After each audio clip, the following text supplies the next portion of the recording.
Hi guys, I'm the British WW2 man, and yesterday was Dallas Dig Out, and I went there and I got a whole load of new, really awesome stuff. So, without further ado, let's get into it. So, first guy I went there and I saw this guy who is from a reenactment group I know. He might have been stopping doing reenacting, I'm not sure. Anyway, I got a whole lot of new stuff off him, which was pretty cool. So, first off, found this German D-ring. I need lots of those because I had about 4 and I lost them all at one piece because they fell out my bag. There's also these, which are German equipment straps, especially for the German mess tin, like this original one that I got with just another one that I had. This is going to replace that one because that one's rubbish. So yeah, those.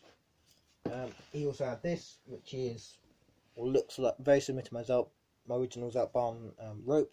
I possibly might use that on one of my Zeltbahns, or just use it as general rope. And there's also this, which is just a broken belt or sling or something. I got that just for repairing bags and stuff or equipment that needs some leather. And he also had this, which is a British paybook.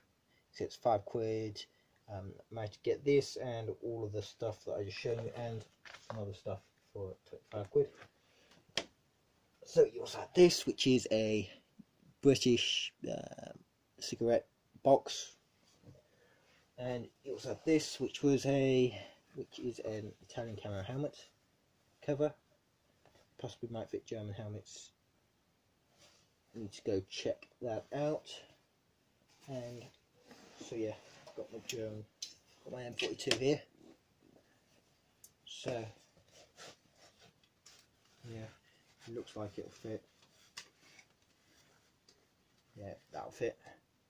So yep, pretty nice to have an Italian camo helmet cover. And you also have this, which I've been looking for ages, ever since I started doing reenacting. I've needed one of these, which is a proper reproduction, possibly a reproduction, it might be original. I think it's repro though. British shirt, collars shirt for enlisted men. I've not had one of those, and I've just been using like a modified post-war one. Now I've got a proper one. I can retire the one that was kind of long-term standing when I do British. So that's pretty cool. I was originally priced at £10, which is on the back. Can't really go wrong for that price. But yeah, this and all the stuff I just showed you there, that was all £25, which I'm very happy with, because just don't get them at that price normally. And also, if say I wanted to sell that shirt, if it doesn't fit, whatever, or go out of it, etc., I could probably pick it up about £30, maybe £25 just for the shirt. So yeah, another thing that I saw whilst I was just walking around was these. So German photograph and some M1909 German ammo pouches. So yeah, this is pretty awesome. It's very interesting because it's what looks like a pioneer unit. This guy's got the rank of Schütze, Oberschütze, or Grenadier, or Gefreiter or Obergefreiter, but he's got the peak cap. So that really piqued my interest literally when I saw that. So I was like, what the hell, might as well buy it. It was originally priced at £3, like I said on the back there. And then he had these ammo patches too. So I asked how much you wanted for the ammo patches. He said 15. So what's the best you could do for both of them? He said 15. So I got this for free, which is pretty awesome. This came out of an album, which is a bit of a shame that someone's taken their album to bits and sold it. Anyway, so pretty awesome. Yeah, these M1909 ammo pouches took over from were implemented in 1909, first for infantry, then they came out the 1912 ammo pouches, which are the ones that they used during the war, mostly World War II that is, and they had the dividers in just along there. They're also smaller. These can take 45 rounds per ammo pouch, so 3 clips, 3 clips, 3 clips, 5 in each. So then you have 90 rounds capacity, and which is a good amount of ammo. However, I believe the Germans found that it was a logistical nightmare getting that many extra rounds to each soldier, and also it saves on material if you make them smaller. So yeah, that's what they did. And they also changed the design of the buckle on the back. It's more of a D-ring sort of thing than one of these, but they did continue using square sort of rings like this during the Second World War as well. Yeah, they were used in the Second World War by mounted units and non-frontline units, and there are tons of them around. So from what I deduce is that they would have just issued them out because Germany needed ammo pouches for its troops, and they're in no position to turn away good ammo pouches, which is essentially what the units were. Some of the quality varied. Some of the First World War ones were a bit naff. This was a bit broken here. This has been painted black, possibly during the Second World War. Yeah, what could have been done by a reenactor, not sure. Very similar to my other set. Of 1909 ammo patches that I picked up last War and Peace. No, not War and Peace, Dallas Dig Out. Which are these ones here. Picked them up. So you can see kind of the similarity, apart from these ones have been done way better. Because the back's done as well. Back wasn't done on these. So, don't know. Anyway, pretty nice. And these are what the original ones look like. So, yeah, that's what they should look like. They should be that brown. So, you can see the difference between the originals. Yeah. That's the backs. So, they're pretty cool. I really like them. Yeah, 15, not bad for those. And other things. So, there's a guy who I saw who I think he was involved in the production of Fury, and he was also involved in Band of Brothers. He was actually played a dead German in Band of Brothers, which is pretty cool. So he was selling these, which were from Fury, good film, but historically inaccurate in some cases. So these are the German rations, cacao or cocoa, some body powder, reproduction of course, and some cigarettes and sweets. These actually have got sweets inside. However, they're probably about 6 years old now, so I'm probably not going to want to eat them. So those are pretty cool. We also had that. I'll touch on that later because I didn't buy it at the same time as they got these. These were £4, £1 each. Not bad at all. So moved on, and I found this for sale, which is a World War II German torch. It's made by Damon, which was one of the big producers of torches for the Third Reich during World War II, based in Czechoslovakia. And it's not got any markings inside that I could find, apart from the Damon mark. Nothing else inside there. Looks pretty clean, it should probably work. A little bit of a dent there. That's probably been done by the battery. It's been bashed around quite a lot. Yeah, just the battery got dislodged maybe. So it's got this special hook which most of them don't have. Most of them have got the leather attachment, but most of the ones that have survived and that I've got and have seen. But yeah, this one's quite good because it's metal, and metal's stronger than leather. So it would fit over a button like this. You could have it like that on, say, your tunic button, breast button, if you want to have it there, or you wouldn't have it there because you'd have your awards here, but yeah, or you could have it on here, just on the standard buttons that do your tunic up, or you could have it on your greatcoat, for basically so that you'd have both hands free, so you wouldn't have one hand held, taken away holding a torch. So say if you're doing guard duty, you could search someone or whatever at night or whatever, and you'd have hands free. And also if you're doing a patrol and you need torches because it's at night, you don't drop your torch and then you don't lose it. So it's pretty cool. That was originally priced at 20. I managed to get it for 18. I think it's quite good. And so the guy who's next to him was selling these, which are some German cutlery, and or that might have been from someone else. These are British cutlery actually. 19. This could be German. This fork, I'm not sure. This is HKL 1943. Something like that. HK 43 rather. And then this one is marked 1945 there. And then this one here is British and also marked 1945 with the broad arrow. So that's definitely Army issue one. So all these British Army issue one. So yeah, it was pretty cool. So yeah, the guy next to the people I got the torch from selling this, definitely. It's a razor. This box, possibly a mismatch box.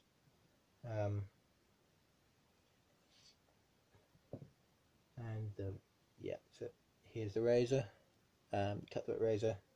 It's very nice. It's not got any imperfections on the blade. It's a bit rusty, but the blade isn't rusty by the looks of it. So that I got that because that would be very nice to be able to shave with it, or to at least attempt to. So yeah, it's made in England, in Sheffield, the razor by Crop. What was that? Is that correct? Yeah, Crop, 2 P's. And then, actually no, this isn't a mismatch.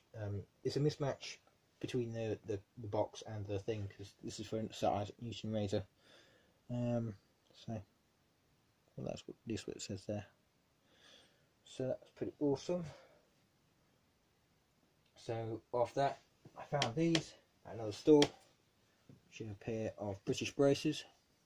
I've needed a pair of white braces for ages, but they've been like 20 quid, and I'm just like, screw that, I'm not paying that much.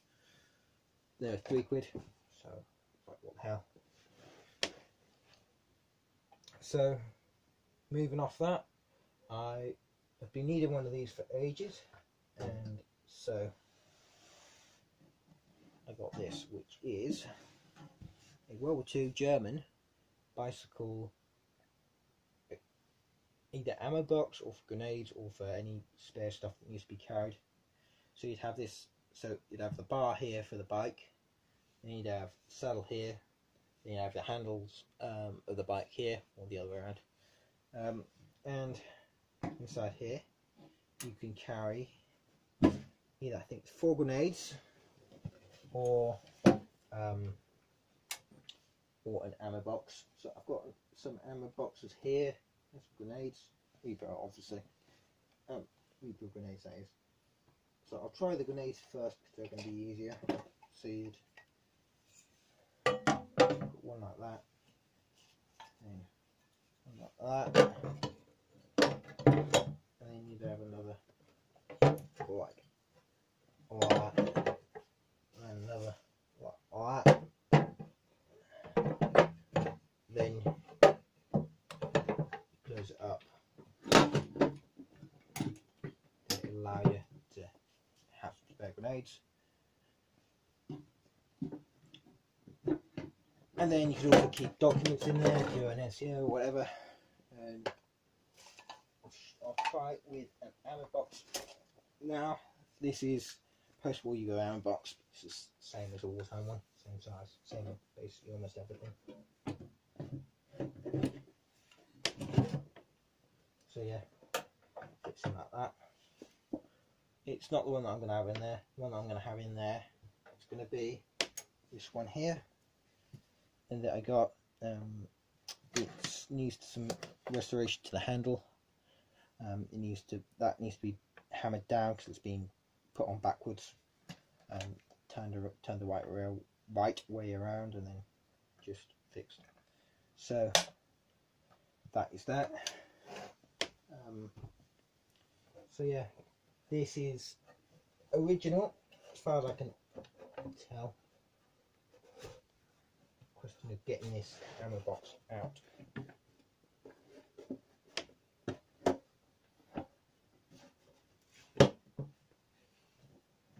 So yeah, this is original German bicycle box. That was so yeah, they're really hard to find. I've not managed to find any original ones at all that are under 200 quid. So this guy wanted 150 for this originally. I managed to get it for 130, partly because I ran out of money. So yeah, got this off him. It's damaged here. That looks like it could have been done during the war by shell, or just could be just being whacked by something. It's bent here, probably just through use. It should have its markings here, but it's covered over by paint. I'll try and restore that. The guy also sold me this, which is a World War II German spork knife and fork set. Well, it's not a spork, it's just knife and fork set. It's got lots of blood rust on there, which is really awesome. Blood rust is basically from where if metal gets in contact with blood for an extended period of time, the blood starts to eat the metal. That's what it basically starts to look like. It's got a 1940 date, HHL 40 it says there. So that was £8. I was very happy with that. Guy's had it for ages, he's not sold it, so kind of sold it to me. So that's 130 quid for that. I basically ate up all my money, or almost all my money I had. So yeah, that was, I think, the last thing I got. This was actually the very last thing I got.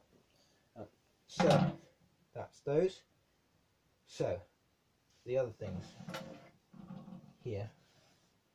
So I went to another guy. This is probably one of the first guys I went to actually, and I picked up this, all of these little bits here, and this.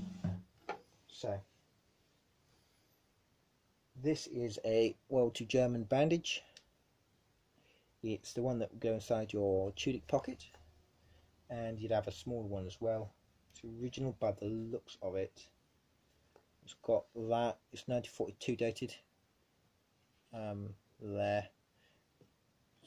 It looks like it's been exposed to 100 degrees Celsius temperature, which is what that little thing in the circle I think means. So yeah, I also got a German M43, possibly original this looks, cap insignia, so go there, and FN model 1922 magazine, a wartime one, because you can see the difference in the magazine. The ones that were pre-war had FN's logo, well that just has FN stamped on it. I also got these coins here. At Bracknell War I lost a coin from one of my rings, which is a 5 Reichspfennig piece, and there's a 5 Reichspfennig piece there, so that's all hunky-dory. I got German lighter here. This one, it needs a little bit of fuel in it, maybe a new flint, but it should work fine. And I also got Victoria Cross commemorative 50p coin, and this, which is a thing from Agfa, which was giant German film company in the 20s, 30s, 40s, up until the end of the war. I believe they lost things at the end of the war, all their production stuff. Anyway, so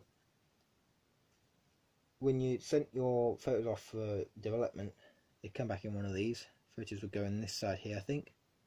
And this side there would be negatives, and it actually has some negatives left, which is very interesting. There's one of an older gentleman.